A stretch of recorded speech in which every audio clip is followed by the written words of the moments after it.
Imagine you wake up. Not in your bed. Not in any place you recognize. The ground beneath your feet is not earth, it is stone. Carved stone. Each block so perfectly fitted against the next that you cannot slide even a fingernail between the seams. The air is thick and warm, carrying the smell of burning resin, animal fat, and something else, something ancient and metallic, like iron left too long in rain. You look up. You cannot see the ceiling. Whatever is above you disappears into shadow, somewhere impossibly far above, where smoke from 1,000 torches curls and vanishes into darkness. You look ahead. And then you feel it, before you see it, a vibration rising from the stone, moving through your feet, through your legs, through your chest. A slow, rhythmic trembling. 1, 2, 3. Each tremor heavier than the last. And then you see the shadow. Stretching across the far wall of the temple like the silhouette of a mountain that has learned to walk. You understand, in this moment, that you are not inside a building. You are inside a machine. And the machine is alive. This is the temple of the Nephilim, and it has been waiting for 4,500 years before the flood to show you everything. Long before the flood of Noah swept the antediluvian world into oblivion, long before the waters rose above the highest peaks and erased the memory of what had come before, there existed a civilization so ancient and so unlike anything that followed it that the human mind struggles to contain its dimensions. The Book of Enoch, one of the oldest surviving texts of religious tradition, describes a world that operated by entirely different rules, a world where the boundary between the celestial and the terrestrial had been deliberately torn open, where beings of immense power walked among men not as gods worshipped from a distance, but as architects of a new order. The Nephilim were the children of that torn boundary. They were the offspring of the Watchers, the fallen angels who, according to the Book of Enoch, descended to Mount Hermon and made a covenant among themselves to take human women as wives. What was born from that union was neither fully angelic nor fully human. It was something the ancient world had no proper name for. Something colossal. Something terrible. Something that built. The Nephilim did not merely inhabit the antediluvian world. They shaped it. And the greatest expression of their power, the most concentrated monument to what the fallen angels had unleashed upon the earth, was the temple. Not a temple in any sense that modern understanding would recognize, not a simple building for prayer or ceremony, but a structure of such scale, such complexity, and such dark purpose that it functioned as the nerve center of the entire antediluvian civilization. To understand the temple of the Nephilim is to understand the world that existed before the flood. And to understand that world is to understand why it had to be destroyed. The antediluvian world described in the traditions surrounding the Book of Enoch was a world of extraordinary, terrible beauty. The earth before the flood was not the earth we know. Ancient traditions describe a planet whose geography was fundamentally different, continents that had not yet taken their current form, oceans that moved along different channels, skies that carried a different quality of light. The civilization of the Nephilim rose in a valley between mountains so enormous they make our modern ranges look like ripples in fabric. These mountains were not merely geological formations. In the cosmology of the antediluvian world, they were the pillars that separated the terrestrial realm from the celestial one. The fallen angels had descended through those pillars. And it was at the base of those same mountains that the first temple of the Nephilim was constructed. The Book of Enoch records that the Watchers, the angels who fell, brought with them knowledge that had never before existed on earth. This was not ordinary knowledge.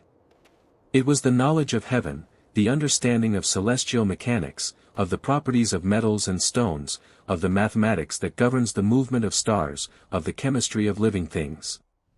The Watchers taught the Nephilim and the humans around them how to work iron and copper, how to trace the paths of planets, how to construct weapons, how to manufacture substances that altered consciousness, and how to build. The knowledge of construction that the Watchers passed down was not knowledge derived from human experience or trial and error. It was architectural knowledge of divine origin, the same knowledge, according to certain ancient traditions, that was used to construct the celestial palaces described in the higher regions of heaven. Applied to earth, this knowledge produced structures of staggering impossibility. Structures whose stones weighed hundreds of tons and were fitted together with a precision that even today's most advanced construction technology would struggle to replicate. The Temple of the Nephilim was built according to this celestial architecture. Its foundations went down into the bedrock of the earth to a depth that no human construction team could have achieved, not because of the tools required, but because of the sheer weight of the stones being placed. The Nephilim themselves, towering figures whose heights ancient traditions place anywhere from 30 cubits to figures that stretch the imagination well beyond 100 meters, were the only beings capable of moving the monolithic blocks that formed the temple's base. Each foundation stone was not merely placed, it was locked into position using techniques that the Watchers had described, creating an interlocking matrix of stone that distributed the enormous weight of the structure above with perfect mathematical precision. The temple was designed to stand forever. It was designed to be indestructible. And for a very long time, it was. Consider what it would have meant to approach this temple from the outside. You are a human being in the antediluvian world, smaller than even the smallest of the Nephilim, living in a world where beings 30 times your height walk the same earth. You are walking through a landscape that has not yet been reshaped by the flood, through forests of trees so old and so massive that their canopy blocks the sun entirely, moving through a perpetual green twilight broken only by shafts of light that fall like columns between the ancient trunks. And then the forest ends. And what you see before you defies every category your mind possesses. The Temple of the Nephilim rises from a plateau of dressed stone, its outer walls ascending to heights that disappear into the clouds that circle the mountain peaks behind it. These outer walls are not mere barriers, they are galleries. Each wall is carved from the inside with scenes depicting the descent of the Watchers, the union with human women, the birth of the first Nephilim, and the gradual expansion of the antediluvian civilization under the guidance of the fallen angels. These carvings are not decorative. They are instructional. They are a cosmological record carved in stone, the antediluvian world's attempt to explain itself, to fix in permanent material form the story of its own impossible origin. The entrance to the temple was not a door in any conventional sense.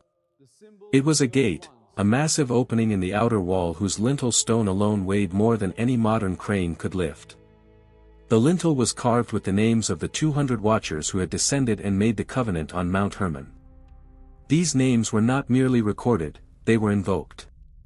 The act of passing beneath that stone, beneath those 200 names, was itself a ritual act. Every being who entered the temple passed under the names of the fallen ones, and in doing so acknowledged the foundation upon which the entire antediluvian civilization had been built. The gateway was not an entrance. It was a declaration. Inside the outer walls, the temple complex was a city unto itself. The ancient traditions surrounding the Book of Enoch, as well as parallel accounts preserved in Mesopotamian and other Near Eastern sources, suggest that the great temples of the antediluvian world were not single buildings but entire precincts, layered, nested structures whose outer areas were accessible to common human and Nephilim alike, but whose inner sanctuaries became progressively more restricted as one moved toward the center. The Temple of the Nephilim followed this same logic, but taken to an extreme that reflected the nature of what lay at its heart. The outermost precinct was a place of commerce and education, the antediluvian equivalent of a university and marketplace combined. Here, the Nephilim and their half-human offspring oversaw the transmission of the knowledge the Watchers had brought from heaven. Human artisans learned the working of metals from Nephilim instructors who demonstrated techniques with tools scaled to their enormous hands. Astronomers, both human and Nephilim, gathered around stone instruments of celestial observation so large that a human being could walk across their surfaces. The knowledge of herbs and roots and the manipulation of living matter was taught in long colonnaded halls where plants from every region of the antediluvian world were cultivated in enormous stone containers. But the knowledge transmitted in these outer precincts was always partial. Always incomplete. The real knowledge, the deepest and most dangerous of what the Watchers had brought, was reserved for the inner sanctuaries. And to enter those inner sanctuaries required more than permission. It required transformation. The rituals of the Temple of the Nephilim were described in fragments of ancient tradition as ceremonies of alignment, practices by which a being could be brought into resonance with the celestial frequencies that the Watchers themselves embodied. These rituals were not gentle. They were not the kind of ceremony one undertook lightly or casually. They involved sustained periods of sensory deprivation and then sudden overwhelming sensory immersion, the consumption of substances derived from the alchemical knowledge the Watchers had transmitted, physical trials that tested the boundaries of endurance, and finally, a moment of direct encounter with whatever presence inhabited the innermost chamber of the temple. What exactly that presence was is something the ancient texts are careful never to describe too precisely. Some fragments suggest it was a Watcher itself, one of the fallen angels, still in a form that retained something of its original celestial nature. Others suggest it was something else entirely, something that the Nephilim and the fallen angels had created together through their combined knowledge, a constructed presence that served as an interface between the terrestrial world and the realms from which the Watchers had descended. Whatever it was, those who encountered it were changed. And not always in ways that could be considered improvement. The hierarchy of the temple was a reflection of the hierarchy of the antediluvian world itself. At the apex were the Nephilim of the oldest lineages, the direct first-generation offspring of the Watchers and the daughters of men. These beings combined in their bodies whatever celestial nature had been passed through their angelic fathers with the terrestrial constitution they had received from their human mothers. They were, according to the traditions, beings of extraordinary and terrible power. Their size alone set them apart. The oldest lineages were consistently described as the largest, the most formidable, the most difficult to destroy. But their power was not merely physical. They had inherited from their fathers a partial knowledge of the celestial arts, a sensitivity to the frequencies of creation that allowed them to perceive and manipulate aspects of reality invisible to purely human beings. These were the high priests of the temple, though the word priest barely begins to capture what they were. They were simultaneously rulers, scholars, and forces of nature given human-adjacent form. Below them in the temple hierarchy were the Nephilim of younger or mixed lineages, beings whose celestial inheritance was more diluted but who had compensated through generations of accumulated learning and ritual practice. These were the administrators of the temple's vast complex, the overseers of the rituals, the teachers of the outer precincts, the maintainers of the enormous structures. And below them were the humans, the most gifted and ambitious of the antediluvian human population, those who had been selected or had forced themselves into the service of the temple through demonstrations of intelligence, physical capability, or spiritual sensitivity. These humans occupied an ambiguous position in the antediluvian world. They were elevated above common humanity by their association with the temple, but they were forever subordinate to beings who outweighed them by hundreds of tons and possessed abilities that no amount of human learning could fully replicate. The architecture of the temple's inner zones reflected this hierarchy with literal, physical precision. Each successive inner precinct was built to a scale appropriate to the beings who inhabited it. The outermost halls were built at human scale, ceilings perhaps 4 or 5 meters above the floor, doorways that a human being could pass through without ducking. But as one moved inward, the scale increased. The halls of the second precinct were built for Nephilim of the younger lineages, ceilings that rose to 30 or 40 meters, doorways that yawned like cave mouths. The halls of the third precinct were larger still. And the innermost sanctuary, the chamber at the very heart of the temple, the place where the oldest Nephilim of the first lineages conducted the deepest rituals, was so vast that clouds sometimes formed near its ceiling from the heat and moisture of the fires and offerings that burned constantly within it. The Book of Enoch speaks repeatedly of the knowledge that the Watchers transmitted to the antediluvian world as a kind of contamination, a gift that was also a poison. The antediluvian civilization flourished under this knowledge with extraordinary speed, developing technologies and capabilities that human civilization, starting from zero after the flood, has only begun to approach after thousands of years of slow, painful rediscovery. But the flourishing was inseparable from the corruption. The same knowledge that allowed the construction of the Temple of the Nephilim also allowed the development of weapons of terrifying destructive power. The same alchemical understanding that produced medicines and transformative substances also produced poisons and methods of manipulation. The same celestial mathematics that allowed the mapping of the stars also allowed the calculation of how to concentrate forces of destruction at a point in space and time with maximum effect. The antediluvian civilization was not simply advanced. It was advanced in ways that its own builders could not fully control.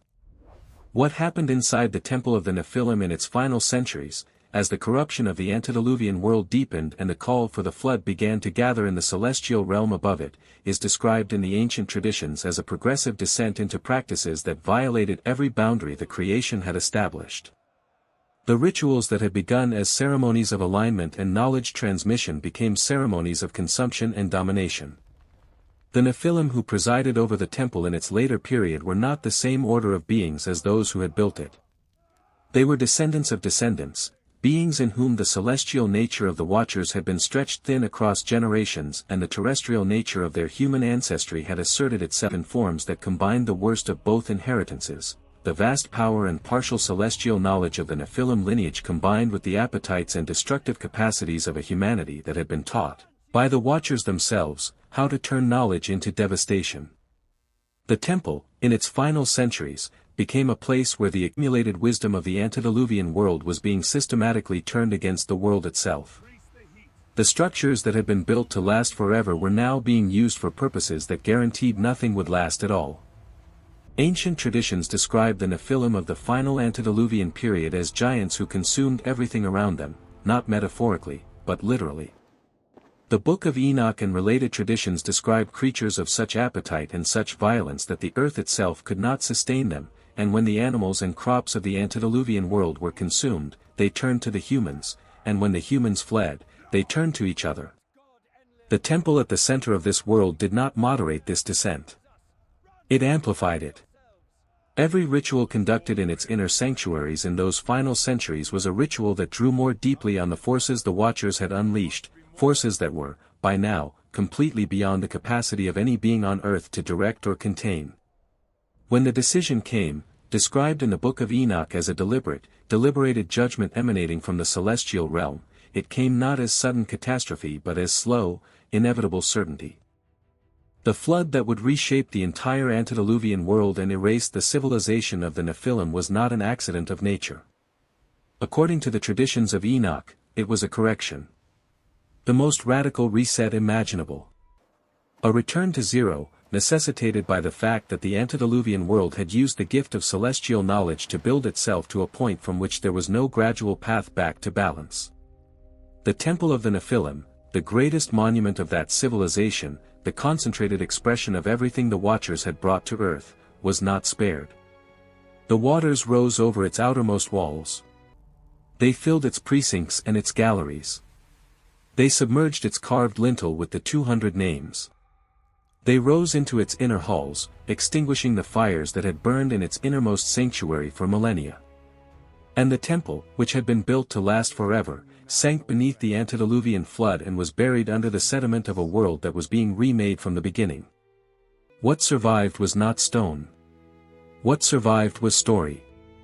The traditions that became the Book of Enoch, the fragments of antediluvian knowledge preserved in the memory of the small remnant that had been warned and prepared for survival, the echoes of the Nephilim civilization that can be heard in the mythologies of every ancient culture that came after the flood, these are the ruins of the Temple of the Nephilim. Not physical ruins, but narrative ones.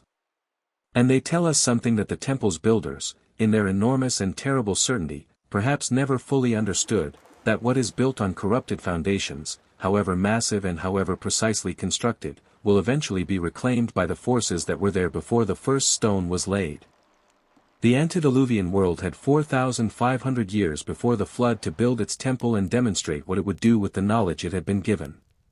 The answer it gave, written in the traditions of Enoch and carried across the catastrophe of the flood in the memory of survivors, is a question that has never stopped being asked: what happens when beings given celestial knowledge choose to use it for the satisfaction of terrestrial appetite?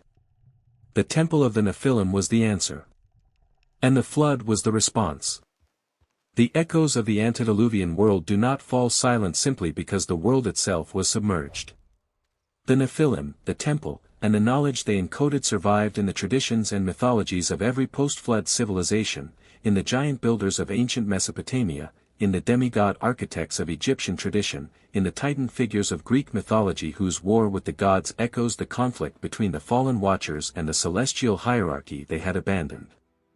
The civilizations that came after the flood built their own temples, their own cities, their own systems of celestial knowledge. But they built them, always, with an awareness, encoded in myth and in the deepest layers of their religious traditions, that somewhere beneath the layers of the world there existed the ruins of something that had preceded them. Something colossal. Something that had been built by beings whose power dwarfed their own. Something that had been destroyed not because it was weak, but because it had become something that the creation itself could not contain. The temple of the Nephilim is gone. But the question it poses is still here. And perhaps that was always the point.